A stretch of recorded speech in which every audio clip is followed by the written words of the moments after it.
Rest in peace to 44-year-old Frank Mazziotti, y'all. Now, he was from North Carolina, okay? This is his mom. Poor mom. Prayers out to the family. Y'all, please don't fall for these romance scams. This is what the mom think it was. Frank met this lady that lived in Mexico off of the Clubhouse app. Fell in love, lost his mind, divorced his wife of 11 years, sold his business, and moved to Mexico. This is his brother. He's also brokenhearted because the new wife in Mexico called them and said that he had unalived himself. And they're like, no way. And the mom begged him not to go. She said it felt like it was a scam. The wife cremated his body. And then they couldn't even go to Mexico because the American, the consulate or whatever, embassy, they said it's so dangerous. Do not go there. It's a very dangerous part of Mexico for Americans. Y'all, please be careful. 90 Day Fiancé is a reality show. It ain't real life. I told him, I said, Frankie, I have a bad feeling about this. I said, I don't think you should do this. I think you should give yourself time to decide what to do. And he said, well, she keeps telling me how much she loves me and how much she can't live without me. He's my brother. I helped raise him. Frank's brother, Michael Godfrey, says he believes his brother went to Mexico for love. He was looking for somebody to love him. He went down there for love, and he ended up being killed. As the family tried to make plans to go to Mexico to bury him, the U.S. Embassy urged them not to come.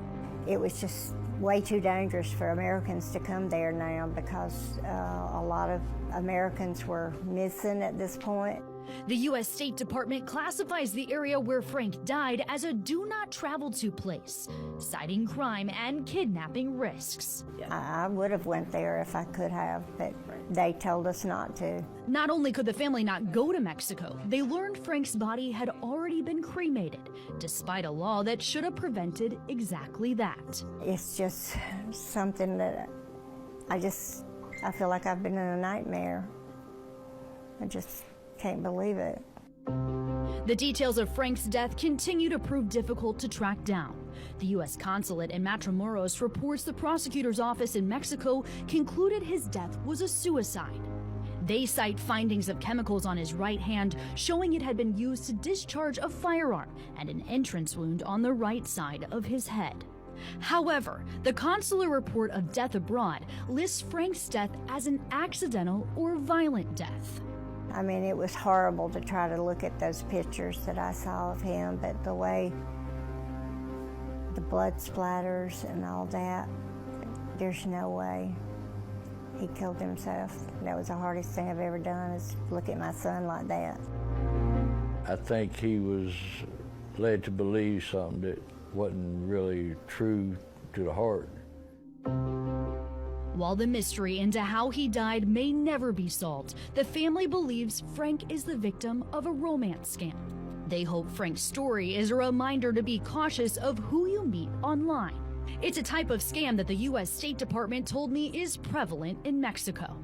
If you do decide to travel to meet someone online, Eva Velasquez of the Identity Theft Resource Center says it's best to approach it as if you're meeting a stranger. I think what people think is, oh, I know someone who lives there, therefore I don't have to look at all that. The only person that can save you is you, and the only person that can protect you from them is you.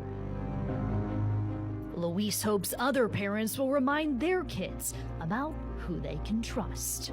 Just love your kids as much as you can and try to stay off the internet meeting people, because you don't know what they are and what they've done. The State Department spokesman tells me financial scams are just as prevalent as romance scams in Mexico, often initiated through online postings or unsolicited emails. In addition to romance scams and financial scams, the State Department wants you to be on the lookout for a few other schemes, including money transfers, lucrative sales, grandparent and